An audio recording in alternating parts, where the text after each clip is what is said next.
안녕하세요. 김동섭입니다. 4월 14일 아침 시작하도록 하겠습니다. 지난주 금요일날 미국 시장은 상승 마감했죠. 2%, 나스닥 2%, 다우 1.5% 올랐는데요. 주간 한 주로 보면은 1.6% 상승으로 마감했습니다. 결국 강세장으로 마감했죠. 근데 지난주에 미국 시장은 여전히 관세가 관전 포인트였는데요. 이게 관세로 인해서 굉장히 혼란했던 상황이 있었죠. 미국 시장이 급락하니까 미국 백악관 경제 고문이 케빈 헤셋인가요? 그 사람이 무슨 얘기를 했냐면 관세를 90일 유예 가능성이 언급됐다. 이런 식의 발언을 했죠. 그러면서 저점 마이너스 4% 넘게 빠졌던 지수가 플러스 4%대까지 4, 5%에서 거의 10%가 움직이는 하루가 있었습니다. 그런데 백악관에서 뭐라 그랬냐면 가짜뉴스다 해가지고 다시 상승폭을 내주고 그냥 어설프게 십자가로 끝나는 그런 하루가 7일날 있었고요. 그러고 난 다음에 또 미국 시장이 흔들리는 과정 속에서 원래 4월 9일날 관세가 발효가 되는 시점에 11시간을 남겨놓고 트럼프가 정말로 케빈 헤셋이 말했던 90일 유예를 발표를 합니다. 여기서 중국을 제외하고 90일 발표합니다. 그러면서 주가가 급등했죠. 그래서 이것이 또 2차 대전 이후로 또 미증시 역사상 3차례의 큰 상승이었다. 뭐 이런 진기록을 나타내기도 하는 상황이 됐는데요. 이번에 트럼프는 관세를 강행하겠다라는 의지가 굉장히 컸죠. 그런데 문제가 좀 여러 군데 생겼습니다. 어떤 문제가 생겼냐면 첫 번째는 뭐냐면 국채에서 시장에서 문제가 생겼어요. 국채에서 주가가 빠지면 안전자산으로 해서 국채 매입을 들어왔는데 국채 매도가 막 터지는 상황이 발생했고 그게 국채가 매도하면 인기가 시들해지는 거기 때문에 미 연방정부가 국채 발행해서 어떻게 합니까? 그 자산을 발행한 돈으로 국가를 운영하잖아요. 그러면 발행을 못하는 상황이 발생할 수 있죠. 그거를 미 재무장관이 얘기를 했다고 하죠. 그래서 트럼프가 그 고민을 하고 있는 상태에서 주가가 폭락을 하니까 일단 유예를 한 거예요. 근데 시장에서는 90일 가지고는 말도 안 된다 뭐 그런 얘기도 지금 굉장히 좀 많이 나오고 있고요. 두 번째로는 중국이 미국이 생각하는 그러니까 생각지 못했던 만큼 보복관세가 들어오는 겁니다. 중국이 지금 보복관세가 들어오고 있죠. 그러니까 트럼프가 당황을 했죠. 이렇게 되면은 좀 안 된다 싶으니까 중국을 제외하고 나머지를 합니다. 근데 사실 중국은 미국이 중국을 누르려고 하겠지만 쉽지가 않을 수 있다는 게 제 생각이거든요. 제가 이제 우리 공개 방송을 아직 안 했는데 이제 상황을 계속 보느라고 안 했거든요. 근데 중국은 미국의 중요한 기업들의 생산기지예요. 애플의 전체 생산품의 거의 8, 90%가 중국에서 나오고 있고요. 테슬라도 역시 한 60% 이상이 중국에서 생산을 하고 있어요. 그렇기 때문에 중국의 관세가 부과되면 애플 핸드폰은 500만 원이 갈 수 있다는 얘기도 나오고 테슬라 차는 어마어마하게 비싸질 거라 이렇게 해석이 나올 수밖에 없거든요. 그러니까 이게 또 문제가 발생을 하는 거죠. 그러니까 애플이나 뭐 테슬라가 빠져버리니까 미국 시장은 뭐 꼼짝없이 죽는 거죠. 그러니까 트럼프 입장에서는 아마 이 부분이 아차 싶었을 거예요. 좀 시간을 두고 생산기지 옮기고 뭐 이러면서 준비했어야 되는데 그러지 못한 시간이 있었다는 거죠. 그게 사실 트럼프로서는 관세 정책에 문제가 된 거죠. 그래서 일단 90일 유예를 합니다. 근데도 중국은요, 상관없이 주가가 오릅니다. 시진핑이 뭐라 그랬냐면, 우리는 상관없다. 그렇죠? 우리는 시진핑은 두렵지 않다. 이러겠습니다.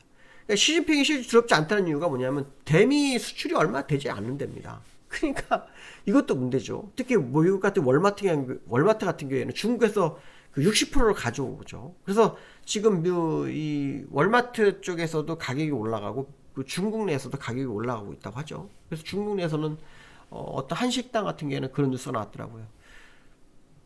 미국인이 우리들 식당에 들어 식사를 하면 서비스료를 104%를 내셔야 됩니다. 이렇게 얘기했답니다. 그러니까 이거는 뭐 완전히 전쟁이 된 거죠. 그러니까 트럼프가 무역 적자를 해소하기 위해서 지금 시행하는 게 이 관세를 통해서 더 많은 세금을 걷어서 무역지 해소하는 방법과 100년물 국채를 발행해가지고 약달러로 가가지고 그동안 그 정부 적자를 해소하려고 하는 그런 어떤 생각을 하고 있는데 이게 두 가지가 진짜 되게 어려운 거거든요.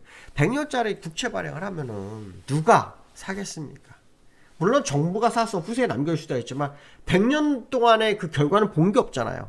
한 30년은 우리가 사람이 60년, 90년 사기 때문에 30년 결과를 보니까 괜찮은데? 뭐 이래서 100년은 아무도 못 쓰잖아요. 근데 그런 어떤 얼토당토 않는 지금 상황이 이제 벌어지고 있어요. 그게 미국 시장이 굉장히 어려운 상황이죠. 실제로 미국 월가의 금융인들이나 또 기업인들, 또 경제학자들, 뭐 이런 어떤 사람들은 관세 정책, 트럼프의 관세 재검토를 뭐 촉구하고 있는 그런 상황이 연출되고 있다 합니다. 저는 일단 중국과 미국의 어떤 관세 문제는 예전부터 있었기 때문에 이걸 두려워할 사항은 아니라고 좀 봅니다. 그러니까 상호 관세가 유예된 게 더 키포인트라고 보고 있고요.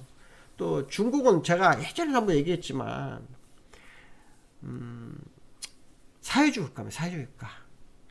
아직 배에 기름 안 찼습니다. 뭐 예전에 비해서 기름이 찼는지 모르겠지만 그냥 자기는 폐쇄 국가라 살아봐도 상관이 없습니다. 인구가 많기 때문에. 오히려 미국만 바보가 될 수도 있어요. 그러니까 지금 이게 이렇게 해서는 안 된다는 것을 제가 말씀드리고 싶은 거고요. 저는 트럼프가 은근슬쩍 관세 문제를 자꾸 유예를 할 거란 생각합니다. 왜냐?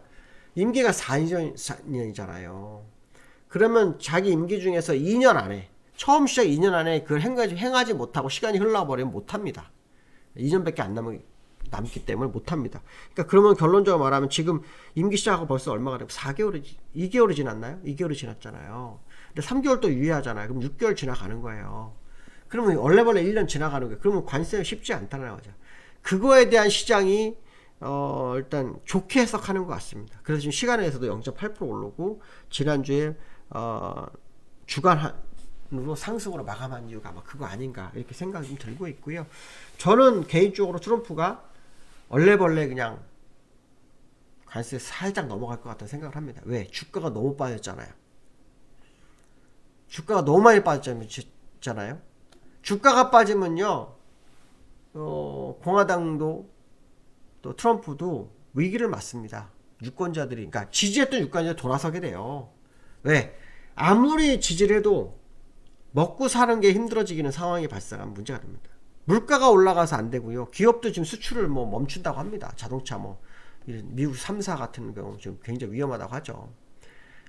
미국 시장 보시면 지난주 이게 9일입니다. 이게 트럼프가 가짜뉴스였던라고 했던 91유예를 발표한 거고요. 요것도 지금 저점 대비로 한 7% 움직인 거고요. 이게 저점 대비로 거의 뭐 9% 오른 겁니다. 그러니까 이게 전부 가짜뉴스냐 진짜뉴스 요거로 했죠. 근데 올라왔죠. 그래서 지난주 금요일에 무너졌었는데 아랫거리가 생겼습니다. 그래서 이 캔들이 5일선 위로 올라섰고 지난주 금요일에 또 다시 올라서 또 제자리를 갖다 놨죠. 그러니까 지금 트럼프 입장에서는 이게 너무 과하게 빠졌지 않습니까? 정확하게 언제부터 빠졌습니까? 자기 임기 시작하고서 빠졌습니다. 임기 이때부터. 그러니까 당황스러울 수 있죠. 관세가 내가 생각한 것처럼 아니네. 이론과 현실은 다르다는 것을 알게 된 중요한 상황이 아니었나 이런 생각이 좀 들고 있고요.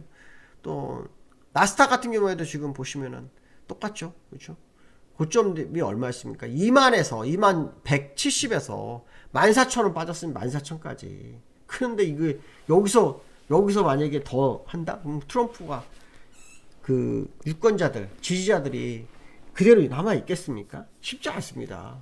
그리고 과거에 무역전쟁을 해서 세계대전도 일어났던 그런 모습이 있었기 때문에 트럼프가 스스로 잘못된 길을 간 걸 수도 있다는 해석을 할 수 있죠. 그러니까 일단은 올려야 된다는 생각을 하는 것 같습니다. 그런데 중국이 같이 맞대응을 하니까 지금 골머리가 아픈 상황입니다. 골머리가 아픈. 이게 지금 요 음봉 요거는 중국이 맞대응해서 내린 거거든요. 중국이. 근데 여기서 또 올리면서 뭐라 그랬냐면 더 이상은 올릴 생각 없다 그랬거든요. 그러니까 올라버린 거예요. 그러니까 결국 중국을 만 처음부터 건드렸으면 시장이 이렇게 안 빠졌을 텐데 전 세계 건드리니까 다 무너지고 그 다음에 중국만 하니까 이제 중국은 견디고 올라오는 거잖아요. 그래서 이 부분으로 봤을 때는 이제 트럼프가 전 세계를 겨냥해서는 안 되겠다는 생각할 거고요. 아마도 중국만 견디면서 다 바이든처럼 중국만 건들면서 시장을 또 끌어올리는 역할. 과거에도 중국 관세를 했을 때는요, 중국만 관세했을 때는 미국 시장 계속 올랐어요. 예, 그러니까 이게 굉장히 중요하다는 거를 이번에 알았던 거고, 가짜뉴스라고 했지만 그걸 통해서 이게 관세가 시장을 무너뜨렸구나라는 걸 알게 된 상황이었다는 거죠. 거기다가 트럼프가 여기서 또 실수한 게 있죠. 뭐냐면 지금 주식 살 때라 그러면서 자기 그 트럼프 주니어 그러니까 도널드 주니어 트럼프인가요? 그 사람 이름으로 된 그 회사, 그 이니셜을 가지고 있는 회사를 또 추천을 해가지고 이게 또 문제가 되고 있어서 이게 앞으로 향후 이제 시장에서 어떻게 나오는지 한번 지켜봐야 되겠죠. 그 다음에 원달러가 지난주 1449원에 끝났는데요. 여기에서 28원 또 떨어졌습니다. 한 주 동안 67원, 70원 정도 사이로 움직였거든요. 근데 지금 21원이면 여기 요거 깨트립니다. 이게 지금 34원이에요. 여기 21원에 끝났으니까 이게 지금 올라오는 202선이 122선이 깨지고 202선을 향해서 가는 거거든요. 그럼 제가 예전에 그 얘기했죠. 목표치는 기술적으로 1640원이 보이지만 가더라도 이격을 벌려서 1300원대를 보고 가는 게 제일 좋다라고 했는데 지금 뭐 한 방에 1420원까지 지금 흘러내릴 것 같거든요. 그럼 여기서 중요한 건 뭐냐면 이 원달러 이렇게 폭락을 해놓으면은 여기 폭락하는 주가가 같이 빠졌었거든요. 근데 이거는 이제 그 100년채 때문에 빠진 거고 지금은 좀 다른 거거든요. 그러면 그때는 주가에 영향을 못 쳤는데 이번에 주가로 오늘 영향을 미치는지 봐야 됩니다. 특히 오늘 위클리 만기죠. 그래서 제가 지난번에 블랙 먼데이였는데 이번엔 화이트 먼데이가 될지, 물론 화이트 먼데이라는 표현은 잘 안 쓰지만 뭐 블랙 먼데이 반대 뜻으로 쓴다면 혹시 그런 모습이 나올지를 환율을 통해서 한번 생각을 해볼 필요성이 있지 않을까. 특히 해외 지수가 뭐 시작부터 한 0.9% 올라와주면 시장의 그 영향성 아주 클 수 있다는 생각 해야 될 것 같고요. 이런 와중에 이제 그 외국인들의 흐름을 보시면 여기는 여전히 매도입니다. 여전히 매도입니다. 그러니까 아마도 이 헤지펀드 물량 나간 거고 이제 방향을 선회할 거냐 말이냐 고민을 하겠죠. 그나마 기관이 받쳐줘서 시장을 올려주고 있죠. 지난번에 기관들이 뭐 연기금이라든가 이런 게 사서 끌어올린 모습이 있는데요. 오늘도 연기금이나 기관들이 끌어올리는지 봐야 됩니다. 여기서 중요한 건 뭐냐면 삼성전자예요.